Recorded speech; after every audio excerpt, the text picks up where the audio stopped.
नमस्कार दोस्तों, मेरा नाम है राहुल और स्वागत आपका इंडियन ज्योग्राफी के एक और लेक्चर में, जिसमें आज हम पढ़ने वाले हैं गंगा रिवर सिस्टम को। गंगा रिवर ये आपकी बहुत ही इंपॉर्टेंट रिवर है इंडिया में। या तो आप धार्मिक दृष्टि से देख लो इसको या फिर ज्योग्राफी की दृष्टि से भी, क्योंकि सबसे बड़ा जो ड्रेनेज पैटर्न है वो गंगा का ही है। तो ज्योग्राफी की दृष्टि से भी और अगर आप धार्मिक दृष्टि से भी देखोगे तो भी गंगा बहुत ही ज़्यादा इंपॉर्टेंट रिवर है। तो इसको पढ़ना बहुत ही ज़्यादा आपको इंपॉर्टेंट हो जाता है। गंगा को हम दो पार्ट में पढ़ेंगे। पहले हम इसके उद्गम को देखेंगे, इसके ओरिजिन को देखेंगे कि गंगा रिवर कहाँ से निकलती है, किन किन नदियों के संगम से मिलकर बनी है। तो जैसा कि आप इस पिक्चर में देख पा रहे हो, गंगा रिवर कोई एक सिंगल जगह से निकलती है। गंगा रिवर दो धाराओं से मिलकर बनी है जो देवप्रयाग में आके मिलती हैं। इसको हम आगे देखेंगे और हम पढ़ेंगे। आपने सुना होगा कि पंच प्रयाग कौन कौन से हैं, क्योंकि धार्मिक दृष्टि से भी आप देखोगे तो इनका भी बहुत ज़्यादा इम्पोर्टेंस है इनका। तो पंच प्रयाग कौन कौन से हैं, कौन कौन सी नदियों के संगम से मिलकर बने हैं, इसमें क्वेश्चन कौन कौन से आते हैं, जैसे कि नॉर्थ से साउथ सीक्वेंस पूछ लेते हैं और इनका कौन कौन सी नदियों से आकर जो ये मिले हैं। तो ये क्वेश्चन इस टाइप के क्वेश्चन आते हैं। इन क्वेश्चनों को कैसे सोल्व किया जाए इसकी मैं ट्रिक भी बता दूंगा आपको इस लेक्चर के एंड में। तो पहले हम देखेंगे कि गंगा रिवर कहाँ से इसका ओरिजिन है, पंच प्रयाग कौन कौन से हैं, कौन कौन से इसके इंपॉर्टेंट, जैसे टिहरी डैम कौन सी नदी पर है और उसका क्या फीचर है। तो आइए बिना किसी विलंब के साथ शुरुआत की जाए। तो गंगा नदी आपने सुना होगा या फिर बहुत ज़्यादा कन्फ्यूजिंग हो जाता है बहुत बार कि गंगोत्री से निकलती है या गोमुख से निकलती है। तो गंगा रिवर आपकी दो धाराओं से मिलकर बनी है। एक निकलती है गंगोत्री से, गोमुख से। गंगोत्री जगह का नाम है आपका, और जो जिस जहाँ से निकलती है मतलब हिमनद ग्लेशियर है जो एक जहाँ से ये फिजिकली निकलती है वो गोमुख है। तो गोमुख ग्लेशियर है, वहाँ से आपकी एक भागीरथी और आपकी जो बद्रीनाथ से अलकनंदा, बद्रीनाथ जगह का नाम, और सतोपंथ ग्लेशियर हिमनद। तो ये आपके जो नीचे हैं ये आपके हिमनद, यहाँ से अलकनंदा और भागीरथी दो धाराएं हैं जो आपकी उत्तराखंड के देवप्रयाग में आके मिलती हैं और गंगा नदी का निर्माण करती हैं। तो जहाँ से देवप्रयाग के बाद जो नदी हो जाती है उसका नाम गंगा हो जाता है। तो कोई भी अगर दो सेम पानी के साथ मतलब सेम अमाउंट का पानी या फिर लेंथ वगैरह हो, वो आके नदी मिलती हैं तो उसका नाम हम बदलना पड़ता है। जैसे कि भागीरथी और अलकनंदा आके मिलेंगी तो इसका नाम हमने कर दिया गंगा। ऐसे ही अगर किसी बड़ी नदी में छोटी नदी आके मिल रही हैं, जैसे कि अलकनंदा में आप देख रहे हो धौली गंगा आके मिली, तो ये अलकनंदा ही रहेगी। यहाँ से इसका नाम हमने बदला नहीं। जैसे यहाँ से अलकनंदा और धौली गंगा आके विष्णुप्रयाग मिली, उसके बाद ये अलकनंदा ही रही, क्योंकि ये रिवर आपकी छोटी है और ये आपकी रिवर बड़ी है। तो इसलिए जब किसी बड़ी नदी में कोई छोटी नदी आके मिलती है तो बड़ी नदी का ही नाम रहता है। पर अगर दो सेम इंपॉर्टेंस की नदी आए और मिलें तो उसका नाम हमें चेंज करना पड़ता है। जैसे कि भागीरथी और अलकनंदा का नाम चेंज करके हमने गंगा रिवर रख दिया। तो आइए अब हम देख लेते हैं कि गंगा रिवर का ओरिजिन कैसे होता है। गंगा रिवर को ओरिजिन से पहले मैं आपको बता दूं कि ये प्लेस आपने देखे भी होंगे, केदारनाथ, या सुने होंगे। और याद करने के लिए हमने ये याद कर लिए हैं, ये सभी उत्तराखंड में हैं। जब हमने माउंटेन वाला लेक्चर पढ़ा था उसमें हमने ट्रिक के साथ ये प्लेस याद कर लिए हैं। इनसे इनका नॉर्थ से साउथ सीक्वेंस भी बल्कि हमने याद कर लिया था। तो आइए अभी गंगा रिवर सिस्टम को पढ़ लिया जाए। जैसे कि हमने देखा कि चार इंपॉर्टेंट प्लेस हैं। ये आपका यमुनोत्री, यहाँ पे आपका गंगोत्री, केदारनाथ और बद्रीनाथ। बद्रीनाथ से आपकी एक धारा निकलती है जिसका नाम है अलकनंदा। क्या नाम है? अलकनंदा। इसको कैसे याद करेंगे हम कि बद्रीनाथ से अलकनंदा निकलती है? हमने एक स्टोरी देखी थी जिससे हमने बद्रीनाथ केदारनाथ याद किया था, नंदा देवी और बंदर की स्टोरी। तो आप कैसे याद करोगे कि जो बंदरिया थी गुस्सा हो गई थी, याद करो, नंदा देवी से। उसने किसको अकल लगा दी थी? नंदा देवी को। तो नंदा देवी को किसने अकल लगाई थी? बंदरी ने। बंदरी ने अकल लगाई थी। तो बद्रीनाथ से कौन सी निकलेगी? आपकी अलकनंदा। ऐसे ही गंगोत्री, ये तो आपने सुना ही होगा। तो सबसे ज़्यादा इंपॉर्टेंट धारा है आपकी भागीरथी। आप किसी भी उपनिषद वगैरह या बहुत जगह जो गंगा का नाम भागीरथी भी बोला गया है, और उत्तराखंड के लोग तो गंगा को भागीरथी ही बोलते हैं, गंगा नहीं बोल के भागीरथी ही बोलते हैं। तो ये ज़्यादा इंपॉर्टेंट जो धारा है गंगोत्री ग्लेशियर कौन सा हो जाएगा इसका, गोमुख। गोमुख या फिर गंगोत्री से आपकी निकलेगी भागीरथी और अलकनंदा निकलेगी बद्रीनाथ से। याद कैसे करना वो मैंने आपको बता दिया है। अलकनंदा और भागीरथी आके मिल जाती हैं आपकी देवप्रयाग पर। देवप्रयाग कहाँ पर है ये है आपका उत्तराखंड में, यू के उत्तराखंड में है आपका देवप्रयाग। देवप्रयाग के नीचे आपका है ऋषिकेश और ऋषिकेश के नीचे आपका हरिद्वार। तो पांचों प्रयोगों को जानने के लिए आपको ऋषिकेश जाना पड़ेगा। ऋषिकेश से फिर देवप्रयाग से रास्ते निकलते हैं, जैसा कि आप इस फोटो में देख भी सकते हैं। इस फोटो में आप जैसा कि देख पा रहे हो, ऋषिकेश से जाना पड़ता है आपको 5 प्रयागों को दर्शन करने के लिए। ऋषिकेश से पहले आपका आएगा देवप्रयाग, देवप्रयाग के बाद रोड निकलेगा वो आपका रुद्रप्रयाग, कर्णप्रयाग, विष्णुप्रयाग, ऐसे ही रुद्रप्रयाग से आपका नंदप्रयाग और बद्रीनाथ को एक रास्ता जाएगा।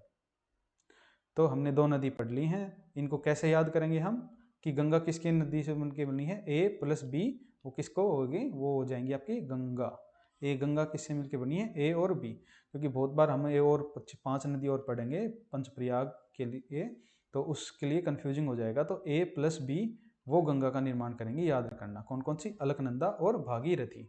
इनको याद करने का तरीका मैंने बता दिया है कि उत्तराखंड में भागीरथी गंगा को ही बोला जाता है। तो भागीरथी आपकी निकलेगी गोमुख या गंगोत्री से, और बद्रीनाथ से निकलेगी आपकी अलकनंदा, क्योंकि बद्री ने अकल लगाई थी नंदा देवी को। ऐसे ही फिर एक आपकी इधर जो केदारनाथ है जगह, केदारनाथ केदारनाथ से आपकी निकलती है मंदाकिनी। कौन सी, मंदाकिनी नदी कहाँ से निकलती है, ये आपकी केदारनाथ से चोराबारी हिमनद से। चोराबारी हिमनद से आपकी मंदाकिनी निकलेगी। और ये आपकी जो कौन सी धारा थी, बद्रीनाथ से बताइए, अलकनंदा में आके मिल जाएगी आपकी कौन सी, मंदाकिनी। मंदाकिनी जहाँ पे मिलती है उस प्लेस को कहते हैं हम रुद्रप्रयाग। ऐसे ही आपकी एक और नदी है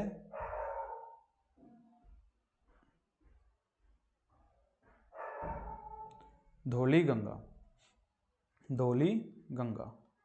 गंगा जब अलकनंदा में मिलती है उस प्लेस को कहते हैं हम विष्णुप्रयाग। इनको कैसे याद रखना है वो मैं आपको बता दूंगा, पहले एक बार नाम देख लो आप। ऐसे ही फिर एक और नदी है, ये धौली गंगा कहाँ से निकलती है, हमने पढ़ा था जो फिजिकल ज्योग्राफी में हमने क्या देखा था, इंडिया के फिजिकल फीचर माउंटेन्स, एक त्रिशूल, जो त्रिशूल माउंटेन है उसके पास से ही धौली गंगा आपकी निकलती है। ऐसे ही नंदाकिनी एक नदी है जो कहाँ से, कुमाऊं हिमालय से। कुमाऊं हिमालय कहाँ पर आपका, उत्तराखंड में कुमाऊं हिमालय से नंदाकिनी निकलती है और ये कहाँ पर आके मिलती है, नंदप्रयाग में। ऐसे ही जो पिंडारी ग्लेशियर है, पिंडारी हिमनद है, वहाँ से एक नदी निकलती है पिंडारी गंगा या फिर पिंडारी नदी। तो पिंडारी नदी पिंडारी ग्लेशियर से निकलती है और कहाँ पर आके मिलती है, ये आपकी कर्णप्रयाग में। तो ये एक बार ये PDF में आपको दे भी दूंगा, एक बार फिर से इसको देख लेते हैं। 5 प्रयाग को याद कैसे करना है वो मैं जस्ट आपको बता ही रहा हूँ, एक बार पर देख लेते हैं। तो आपकी जो बद्रीनाथ से एक धारा निकलती है, कौन सी, अलकनंदा भागीरथी से आपकी कहाँ पर आके मिलती है, देवप्रयाग में। ऐसे ही केदारनाथ से आपकी एक धारा निकलती है मंदाकिनी, वो आपकी मिलती है आके रुद्रप्रयाग में। पिंडारी गंगा आके मिलती है कर्णप्रयाग में। मंदाकिनी नंदप्रयाग, धौली गंगा विष्णुप्रयाग। और धौली गंगा कहाँ से निकलती है, त्रिशूल से। और पिंडारी गंगा कहाँ से निकलती है, पिंडारी हिमनद से। तो ये आपके हैं 5 प्रयाग। 5 प्रयागों को याद करने का क्या तरीका है, कर्णप्रयाग को याद करने का तरीका मैं बता देता हूँ। पिंड हम क्या करते हैं, दान। गंगा नदी में दान करते हैं हम क्या, पिंड। तो दान, और सबसे बड़ा दानवीर कौन है, आपने पढ़ी होगी महाभारत, सबसे बड़ा दानवीर है कर्ण। तो पिंड करते हैं हम दान, और दानवीर सबसे बड़ा कौन है, कर्ण। तो पिंडारी जो गंगा होगी, पिंडारी नदी होगी, वो कहाँ पर होगी, उस प्रयाग का नाम होगा कर्णप्रयाग। तो पिंड हम करते हैं दान, सबसे बड़ा दानवीर है कर्ण। तो जो पिंडारी गंगा हो कहाँ पे आके मिलेगी, वो मिलेगी आपकी कर्ण प्रयाग में। उस प्रयाग को क्या बोलेंगे? कर्ण प्रयाग। ऐसे ही विष्णु भगवान आपने देखे होंगे, इनका बहुत ज़्यादा तेज है, तो जब भी ये किसी आदमी पर अपना कृपा दिखाते हैं तो इनके तेज से वो धोला हो जाता है, सफ़ेद हो जाता है। किसी के सामने प्रकट हो गए तो भी ये धोला हो जाएगा, ऐसे याद कर सकते हैं आप। धोला मतलब सफ़ेद। धोला किसको बोलते हैं? धोला बोलते हैं सफ़ेद को। तो विष्णु कैसे हैं? सफ़ेद हैं, धोले हैं, और किसी पर अपना ये अगर प्रकट हो जाए तो धोला हो जाएगा, या फिर किसी पर ये अपनी दया दृष्टि करें तो वो धोला हो जाएगा। तो इससे याद करेंगे विष्णु प्रयाग कहाँ पर होगा? धौली गंगा पर। तो धौली गंगा है वो कहाँ पर मिलेगी? अलकनंदा में। वो मिलेगी आपकी विष्णु प्रयाग पर। नंदाकिनी, नंदाकिनी कहाँ पर मिलेगी? नंद प्रयाग में।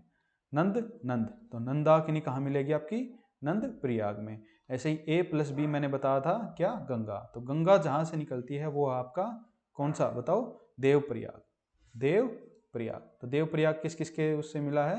भागीरथी नदी और बताइए अलकनंदा नदी से जो मिलके बना है वो आपका देव प्रयाग। टिहरी डैम, जो टिहरी बांध है, टिहरी बांध, वो कहाँ पर है? उत्तराखंड में ही है। यहाँ तक सारा उत्तराखंड ही चल रहा है, आप याद कर लेना, ये पूरा आपका उत्तराखंड ही है। पांचों प्रयाग कहाँ पर हैं? उत्तराखंड में। पांचों प्रयाग कहाँ पर हैं? आपके उत्तराखंड में ही है। टिहरी डैम किस पर बना है? ये उत्तराखंड में भागीरथी नदी पर। भागीरथी नदी पर कौन सा आपका बना है? टिहरी डैम। टिहरी डैम। तो ये टिहरी डैम है, ये सबसे ऊंचा, भारत का सबसे ऊंचा डैम है ये, सबसे ऊंचा। और डैम के प्रकार हम जब फिजिकल ज्योग्राफी को पढ़ेंगे, दो प्रकार के होते हैं, बहुत प्रकार के होते हैं, पर ये ग्रेविटी टाइप का डैम नहीं है, आप ये याद कर लेना बस। तो हाईएस्ट जो ग्रेविटी डैम है, ग्रेविटी प्रकार का डैम, जो ग्रेविटी डैम होता है उसका हाईएस्ट अगर आप बोलोगे तो वो है आपका कौन सा बताओ? भाखड़ा नांगल। तो भाखड़ा नांगल वैसे ऊंचाई में से छोटा है, पर ग्रेविटी टाइप में सबसे ऊंचा, और सबसे ऊंचा सभी टाइप में सबसे ऊंचा डैम आपका टिहरी डैम ही है इंडिया का। तो आप इसको याद करेंगे इससे। और सीक्वेंस अगर इसका नॉर्थ से साउथ पढ़े, कोई पूछ ले, मैंने आपको ये तो बता दिया है कि मतलब कौन से धौले विष्णु हो गए थे, तो इसको याद करेंगे। धौले विष्णु से आप, धौले विष्णु से विष्णु प्रयाग को, नंद से नंद, नंद प्रयाग, पिंड दान करते हैं तो सबसे बड़ा दानवीर कर्ण प्रयाग, और रुद्र प्रयाग, ये जो पांचवा प्रयाग बच जाएगा ये आपका रुद्र ही होगा, क्योंकि देव प्रयाग तो आपका उत्तराखंड में है। A+B देव प्रयाग से ही A+B = D। तो देव प्रयाग आपका अलकनंदा और भागीरथी से आकर ही मिलकर बना है। इनका सीक्वेंस याद करने का तरीका मैं बता देता हूँ। पहले A आता है अल्फ़ाबेट में, फिर D, फिर N, फिर P। ये चार आपको याद हो जाएंगी तो लास्ट आपकी मंदाकिनी ही बचेगी। तो A फॉर अलकनंदा सबसे ऊपर, धौली गंगा, फिर नंदाकिनी, फिर पिंडारी। तो धौली गंगा पर विष्णु प्रयाग, पहले विष्णु प्रयाग होगा, नंदाकिनी से नंद प्रयाग, पिंडारी से कर्ण प्रयाग, एक आपका मंदाकिनी वाला बच गया, मंदाकिनी वाला आपका रुद्र प्रयाग, रुद्र प्रयाग, और फिर देव प्रयाग से सबसे लास्ट में है ये आपका A+B = D। A+B = D। ये PDF मैं आपको प्रोवाइड कर दूंगा। होपफुली आपको ये याद हो गए होंगे कि पांचों प्रयाग कौन कौन से हैं, कहाँ कहाँ से ये निकलते हैं। एक बार आप बस खुद से एक बार ये बना के देख लेना। तो धन्यवाद।